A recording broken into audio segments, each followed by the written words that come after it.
오늘 거룩한 주님의 날 이렇게 믿음으로 주님 앞에 나와 예배하고 하나님의 귀한 음성 듣는 여러분들에게 하나님의 크신 은혜와 축복이 임하길 간절히 축원합니다. 여러분들은 하나님을 만나시기를 소원하십니까? 우리 믿음의 사람들은 하나님을 만나기를 간절히 소원합니다. 하나님을 만나고 하나님을 만난 그 은혜의 체험 안에서 하나님의 귀한 사역을 감당하기를 열망하는 그런 믿음이 있습니다. 간혹 우리가 세상 사람들에게 전도할 때에 전도를 하지요. 예수 믿으세요, 하나님 믿으세요, 전도합니다.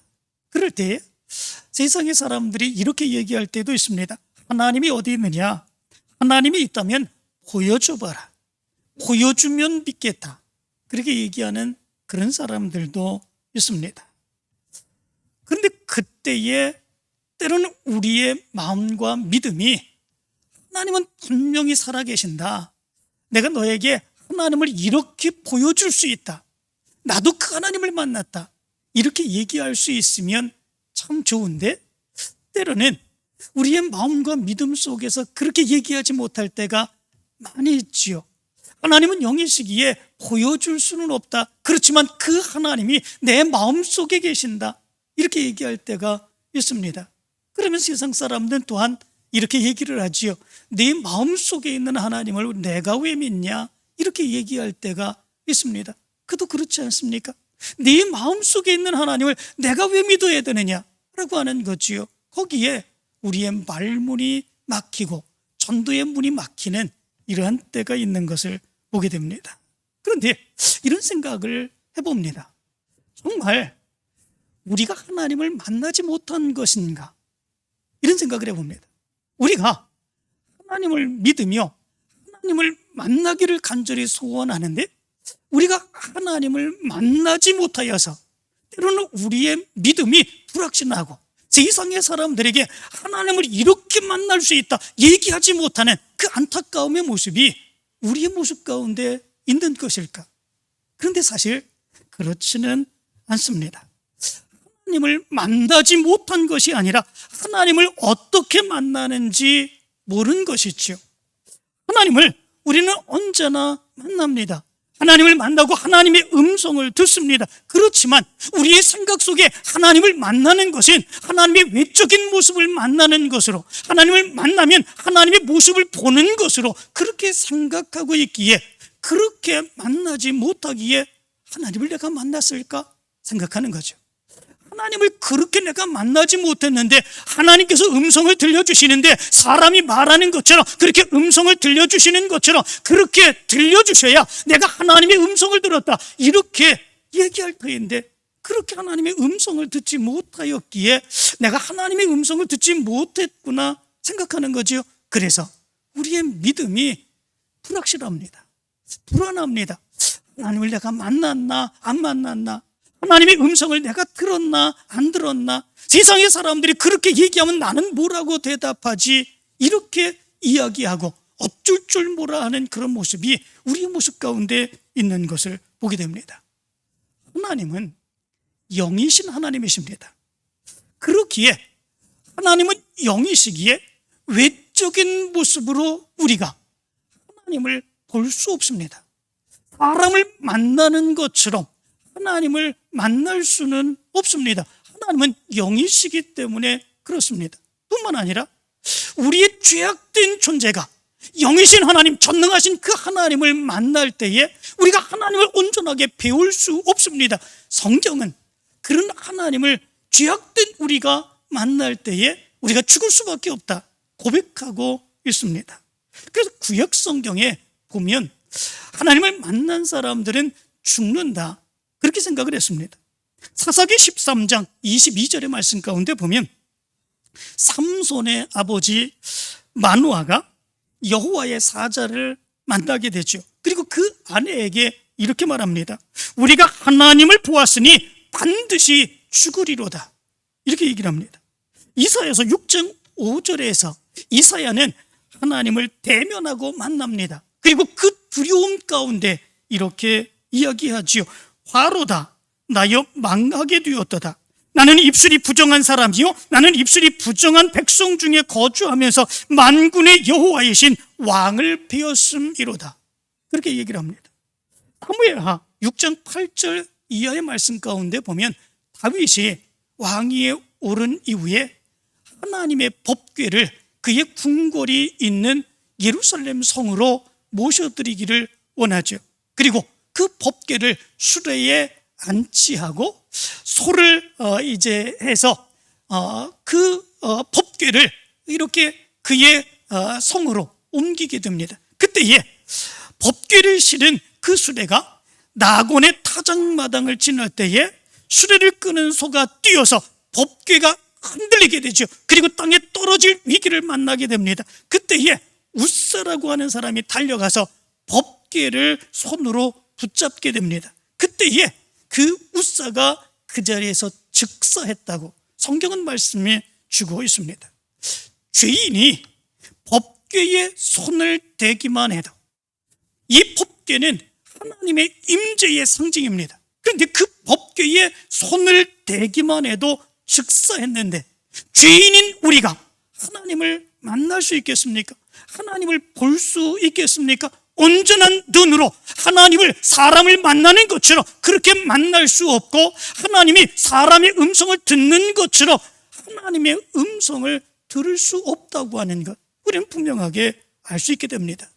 그래서 신약 성경의 말씀 가운데 보면 베드로가 하나님의 아들인 예수 그리스도를 만나게 되죠. 그리고 그 앞에 꿇어 엎드려 예수님께 이런 고백을 합니다. 주여 나를 떠나소서, 나는 죄인으로소이다. 이렇게 고백합니다. 죄인인 내가 감히 어찌 하나님의 아들이신 당신을 볼 수 있겠습니까? 라고 하는 거죠. 감히 하나님의 아들을 볼 수 없다라고 하는 겁니다. 두려움 가운데에 그렇게 고백하고 있는 것을 보게 됩니다. 이스라엘 백성들의 모습을 보면 이스라엘 백성들도 그렇게 고백을 합니다. 이스라엘 백성들은 하나님의 엄청난 능력의 역사를 보았죠.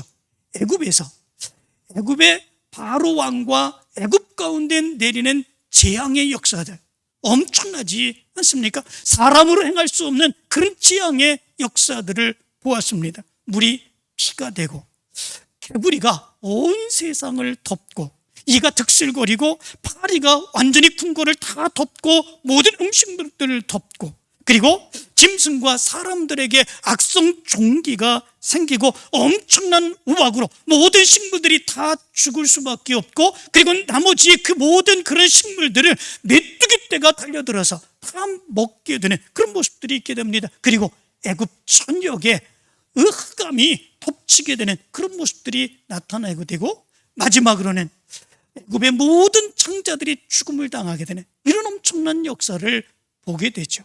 사람으로 할 수 없는 하나님의 역사입니다. 이스라엘 백성들이 애굽에서 출애굽한 이후에 홍해가 갈라지는 하나님의 역사를 체험합니다. 그리고 물이 없는 그 광야 가운데서 하나님이 쓴 물을 단물로 바꾸어주시는 그런 놀라운 역사도 체험하게 되죠. 먹을 것이 없을 때에 하나님께서는 만나를 내려주시고, 고기가 없다고 불평할 때에 하나님께서는 메추라기를 보내주시며 먹고 마실 수 있도록 그렇게 허락해 주셨습니다. 놀라운 하나님의 역사였죠. 그런데 그럼에도 불구하고 시간이 지나면 지날수록 이스라엘 백성들은 그들이 하나님을 만나지 못했다, 그런 생각을 갖게 됩니다. 하나님을 만나지 못했다, 하나님을 외적으로 만난 것이 아니었기에 하나님을 만나지 못했다, 그런 생각을 하게 되죠. 그리고 이스라엘 백성들은 이 하나님의 대언자인 모세를 신뢰하지 못하게 됩니다. 하나님이 어디 계시냐? 우리가 하나님을 만나지 못했는데, 우리가 하나님을 눈으로 보지 못했는데 네가 정말로 하나님의 대언자냐? 이 모세를 하나님의 대언자로 인정하지 못합니다. 왜냐하면 하나님을 그들이 보지 못했기 때문에 그렇습니다. 하나님을 보지 못하고 하나님을 만나지 못했는데 어떻게 그 모세가 하나님의 대언자가 될 수 있느냐라고 하는 거죠. 결코 그것을 믿을 수 없어서 이 모세를 그들이 죽이려고 하는 이런 모습까지 있게 되었던 것을 보게 됩니다. 그런데 하나님께서는 드디어 이스라엘 백성들에게 하나님의 임재의 모습을 보여주시죠. 출애굽기 19장 9절의 말씀 가운데 보면 이렇게 말합니다. 내가 빽빽한 구름 가운데서 네게 임함은 내가 너와 말하는 것을 백성들이 듣게 하며 또한 너를 영영히 믿게 하려 함이니라. 이렇게 말씀해 주고 있습니다. 이스라엘 백성들이 하나님을 보지 못했다고, 하나님을 만나지 못했다고, 하나님이 정말 계시냐고, 이 모세가 정말 하나님의 대언자냐고 그렇게 울부짖고 불신하는 그런 모습 가운데 그들을 믿게 하시려고 하나님께서 하나님의 임재를 빽빽한 구름 가운데서 보여주시는 그런 모습들이 있게 되었다라고 하는 거죠. 그리고 오늘 성경 20장 18절의 말씀 가운데 보면 그 임재의 모습을 이렇게 말씀해 주고 있습니다. 우레와 번개와 나팔 소리와 산의 연기가 바로 가득히 차게 되는 이런 모습들이 있었다 말씀해 주고 있습니다. 하나님은 영이시기에 눈으로 볼 수는 없습니다. 눈으로 만날 수는 없습니다. 그렇지만 그 하나님의 놀라운 영이신 하나님의 임재의 모습을 분명하게 보여줄 수 있었던 거지요. 우레와 번개와 나팔 소리와 산에 가득한 연기로 하나님이 임재하신 그 모습을 이스라엘 백성들에게 보여주셨습니다. 이 하나님의 임재의 모습이 얼마나 엄청났던지, 그렇다면 이스라엘 백성들이 하나님을 보고 하나님을 만나는 그 기쁨 가운데, 즐거움 가운데 우리가 하나님을 만났다 고백할 수 있는 그런 모습들이 있어야 되지 않겠습니까? 하나님이 정말 살아계시는구나, 하나님의 영광을 찬양합니다, 그렇게 찬양하면 노래할 수 있는 그런 모습들이 있어야 되지 않겠습니까? 그런데 이스라엘 백성들은 그러하지 못했습니다. 오히려 기쁨과 감격보다도 엄청난 두려움의 모습이 그들 가운데 임하게 되었던 것을 보게 됩니다. 그리고 모세에게 이렇게 얘기를 합니다. 당신이 우리에게 말씀하소서, 우리가 들으리이다. 하나님이 우리에게 말씀하시지 말게 하소서, 우리가 죽을까 하나이다. 이렇게 이야기를 합니다. 엄청난 우레와 번개와 나팔 소리, 연기, 이런 모습으로 임재하시는 하나님의 임재의 모습을 보면서 그들은 너무나도 두려워하는 거죠. 오히려 기뻐하고 감격하는 것보다도 엄청난 두려움 가운데 하나님이 우리에게 말씀하시는 거 우리가 감히 어떻게 들을 수 있을까? 이 죄악된 우리가 하나님을 과연 어떻게 만날 수 있을까? 감히 죽을 수밖에 없는 그런 모습 가운데에 두려움 가운데 모세에게 얘기를 하는 거죠. 하나님이 제발 우리에게 직접 말하지 말게 해주십시오. 당신이 하나님의 대언자니까 당신이 대신 하나님의 말씀을 받아서 우리에게 이야기해 주십시오. 이렇게 요청하는 것을 보게 됩니다. 이 요구를 받은 모세가 이스라엘 백성들에게 이렇게 말합니다. 두려워하지 말라. 하나님이 임하심은 너희를 시험하고 너희로 경유하여 범죄하지 않게 하려 하심이라. 이렇게 말합니다. 하나님이 신이 여기에 임하시는 것, 이것이 너희들 두려움 가운데 빠지게 하고 너희들의 죄악 가운데에서 죄로 인한 너희들 죽이게 하는 그런 모습들이 아니라 너희들을 시험하고 하나님이 정말로 살아계시다고 하는 것을 보게 하고, 그리고 하나님이 정말 계시다고 하는 사실을 분명하게 믿고 하나님을 바르게 섬기게 하기 위해서 하나님의 임재를 보여주신 거다. 이 모세가 그렇게 얘기를 합니다. 그러자 하나님께서는 모세에게 이렇게 말씀하죠. 너는 이스라엘 자손에게 이같이 이르라. 이렇게 말합니다. 너는 이스라엘 백성들에게 이같이 이르라. 그리고 이제부터 임재를 이스라엘 백성들이 보았습니다.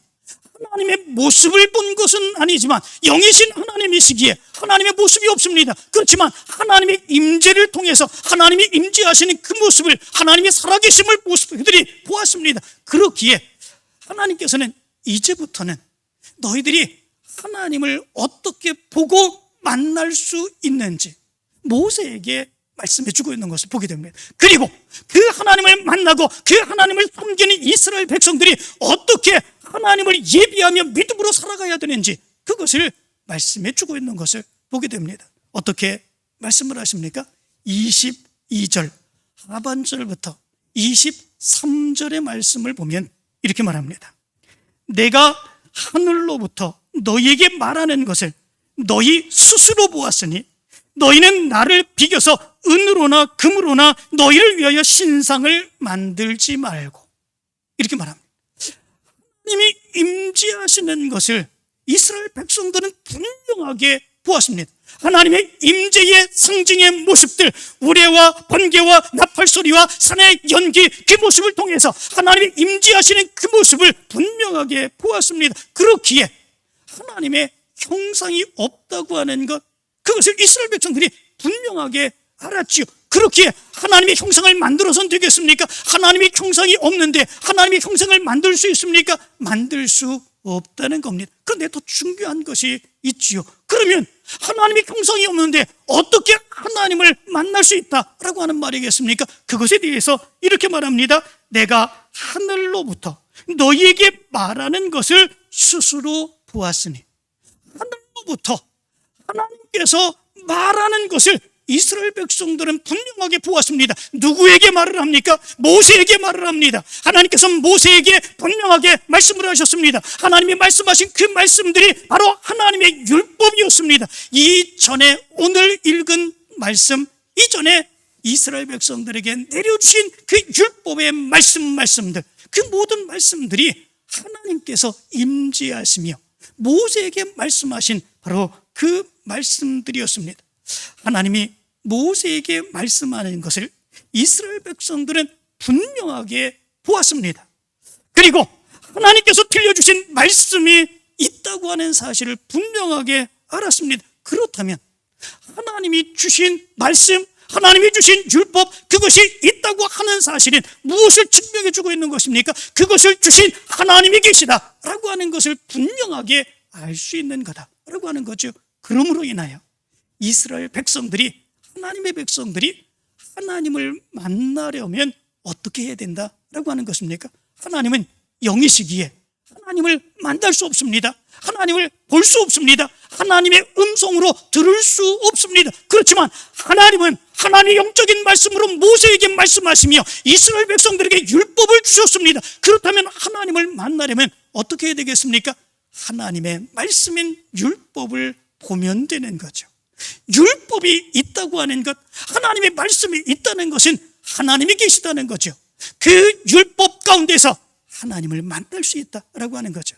하나님이 어떤 분이신지, 하나님이 무엇을 원하시는지, 하나님이 어떤 뜻을 가지고 계시는지, 하나님을 어떻게 섬겨야 되는지, 하나님은 이 모세에게 영적인 하나님의 말씀으로 다 말씀하셔서 이 모세로 하여금 그 말씀을 기록하게 하셨습니다. 그러므로 인하여 하나님을 만나기를 원하면 무엇을 해야 되겠습니까? 하나님의 말씀을 보아야죠. 하나님의 뜻대로 살기를 원하면 어떻게 해야 되겠습니까? 하나님의 말씀대로 살아야 되는 거죠. 그러면 하나님을 만날 수 있습니다. 하나님의 말씀 속에서 하나님을 만나며, 하나님의 말씀 속에서 하나님의 음성을 들으며, 하나님의 말씀 속에서 하나님의 뜻을 발견하며 하나님께서 원하시는 믿음의 삶을 살아가고 하나님의 축복 가운데 거할 수 있게 된다라고 하는 거죠. 하나님의 말씀이 이제는 중요합니다. 눈으로 볼 수 없는 하나님이지만 그 하나님을 볼 수 있도록 하나님께서 말씀을 허락하여 주셨다라고 하는 거죠. 위대한 전도자 무디라고 하는 사람 잘 아시죠?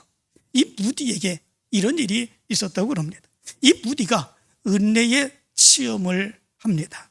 그리고 은혜의 체험을 하며 믿음으로 살아가길 간절히 열망합니다. 그런데도 불구하고 세상의 많은 죄악 가운데 늘 넘어지게 되는 그런 모습들이 있게 됩니다. 그리고 결단하고 산으로 갑니다. 산에서 뜨겁게 기도하고 하나님의 큰 은혜의 역사를 체험하게 됩니다. 그리고 다시 세상으로 내려와 살아가는데 그 은혜의 감격, 하나님의 놀라운 능력의 역사, 그 체험의 모습이 오래가지 못합니다. 금방금방 또 넘어지고 죄악 가운데 다시 빠져들게 되는 이런 모습들이 있게 됩니다. 그럴 때에 이 무디는 한탄하며 안타까워합니다. 그리고 이렇게 얘기하죠. 나는 화인 맞은 양심인가 보다.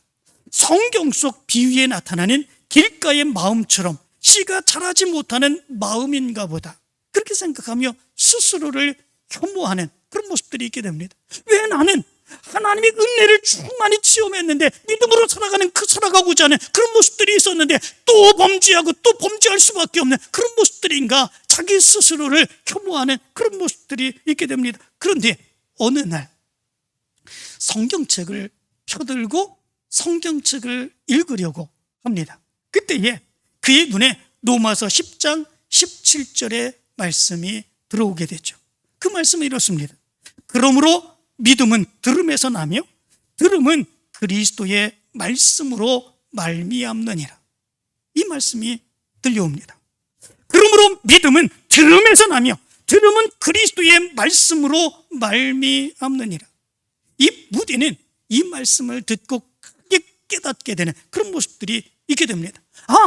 하나님의 말씀, 예수 그리스도의 말씀을 듣는다고 하는 것은 그 말씀을 전해주신 예수님이 계시고 하나님이 계시다고 하는 것이구나 라고 하는 것을 깨닫게 됩니다. 그리고 그 이후로는 하나님의 말씀 속에서 예수 그리스도를 만나고 믿음으로 살아가 위대한 전도자의 길을 걷게 되는 그런 역사가 일어나게 되었다는 겁니다.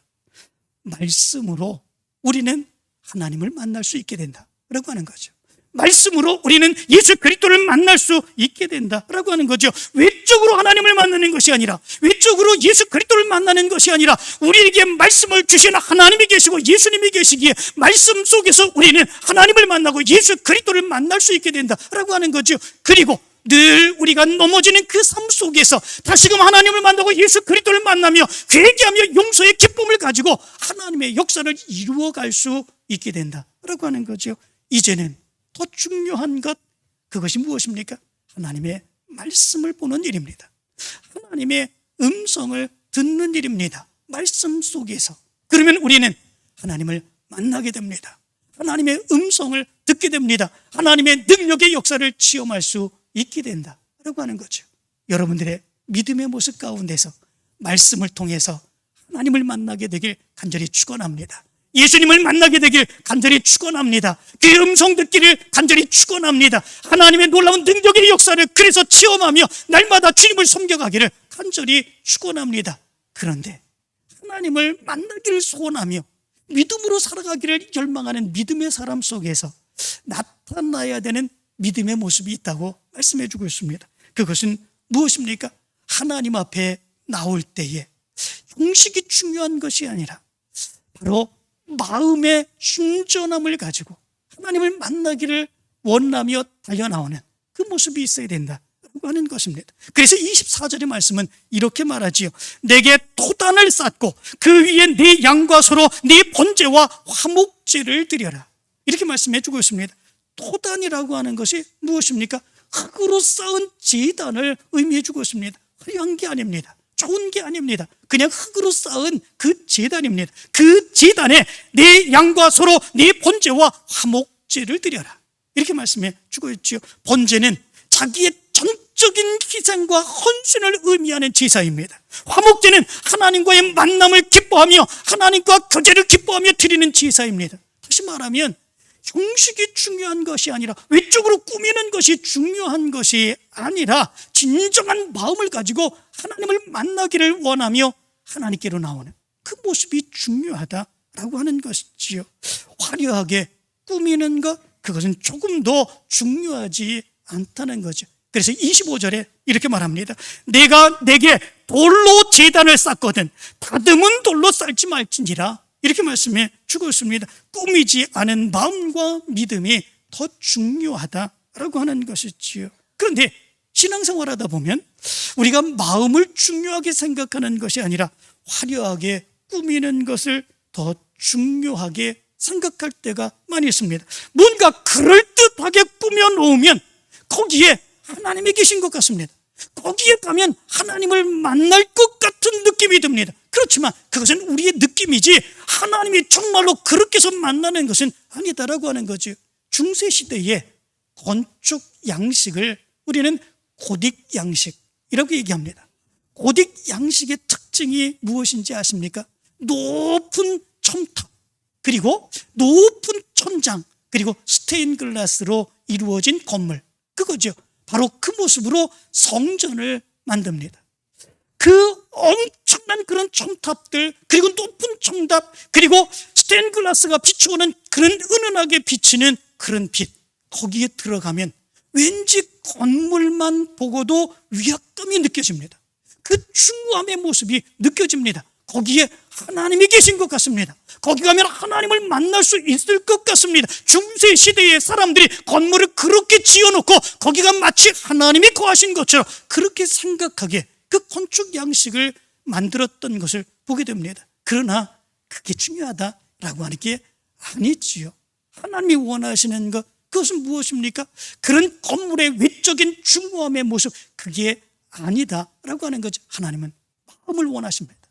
마음으로 하나님께 달려나가기를 원하는 그 마음을 보신다라고 하는 거죠. 하나님을 만나기를 원하면, 하나님의 음성 듣기를 원하면 그런 믿음을 가지고 하나님께 달려나올 수 있는 모습이 있어야 된다 말씀해 주고 있는 것을 보게 됩니다. 뿐만 아니라 하나님을 섬기는데 경솔하게 행하는 그런 모습들이 없어야 된다 말씀해 주고 있는 것을 보게 됩니다. 26절은 이렇게 말합니다. 너는 층계로 내 제단에 오르지 말라. 내 하체가 그 위에서 드러날까 하면이라. 이렇게 말합니다. 하체가 드러난다? 어떻게 그렇게 될 수 있겠습니까? 제단에 그 고대 근동 지방에 날씨는 덥습니다. 그렇기에 옷을 많이 입지 않습니다. 또 가난하기 때문에 속옷을 입지 못합니다. 그래서 호지 않은, 꿰매지 않은 위에서부터 아래까지 이어진 통옷을 입게 됩니다. 그런데 그 옷을 입고 제단에 올라가게 될 경우는 아래에서 보면 그 속이 다 보일 수밖에 없는 그런 모습들이 있죠. 그래서 중요한 것이 있습니다. 그것은 뭐냐면 하나님을 섬기는 그 마음을 가지고 조심조심스럽게 그 일을 감당하는 모습을 갖게 되면 아래가 보이지 않게 됩니다. 그 계단을 가지고 제단을 올라갈 때에도 밑을 감싸고 가리며 올라가게 되죠. 그런데 조금 익숙하게 되는 그런 모습들이 있으면 어떻게 되겠습니까? 그런 거 신경 쓰지 않습니다. 그냥 휙휙 올라가게 되는 그런 모습들이 있게 되죠. 그러면 조금 휘날리게 되면 아래서 보면 그 속이 다 보이게 되는 이런 모습들이 있게 되는 것을 보게 됩니다. 하나님께서 우리 믿음의 사람들에게 이야기하는 것, 그것은 무엇이겠습니까?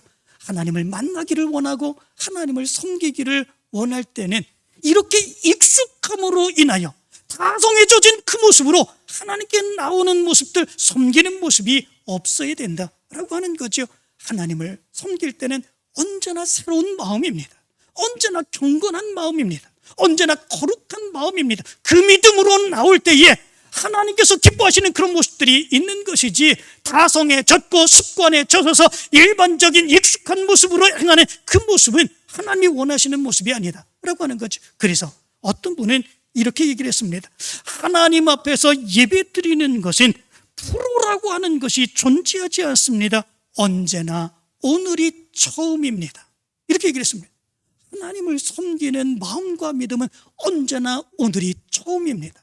언제나 오늘 하나님을 만나기를 간절히 소망하는 그 마음 가지고 하나님 앞에 나올 수 있어야 된다라고 하는 거죠. 익숙하여 다성해져진 모습으로 그렇게 행하는 모습들이 있으면 그것은, 예배는 형식이지 형식으로 끝나는 것이지 거기에서 하나님을 만날 수 없게 된다라고 하는 거죠. 때로는 우리의 모습 가운데서 이런 모습들이 너무나도 많이 나타나죠.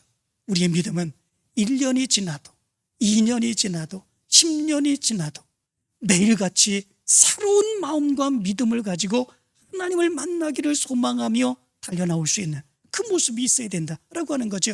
그럴 때 하나님을 만납니다. 그럴 때 말씀을 통해서 하나님을 만나고 하나님의 음성을 듣고 하나님이 역사하시는 것을 보고 하나님이 우리에게 원하시는 것이 무엇인지를 분명하게 깨닫게 되고 하나님의 영광을 위하여 살아갈 수 있게 된다라고 하는 것입니다. 사랑하는 성도 여러분, 하나님을 만나시기를 원하십니까? 이제 외적으로 하나님을 만나기를 원하는 것이 아니라 하나님이 들려주신 말씀을 통해서 하나님을 만나시기를 바랍니다. 하나님의 음성 듣기를 바랍니다. 하나님의 뜻을 발견하시기를 바랍니다. 그리고 그 하나님을 만나기를 간절히 소망하며 믿음의 신선함을 가지고 거룩함을 가지고 하나님 앞에 달려나와 하나님의 역사를 이루어가는 여러분들 되시기를 간절히 축원합니다.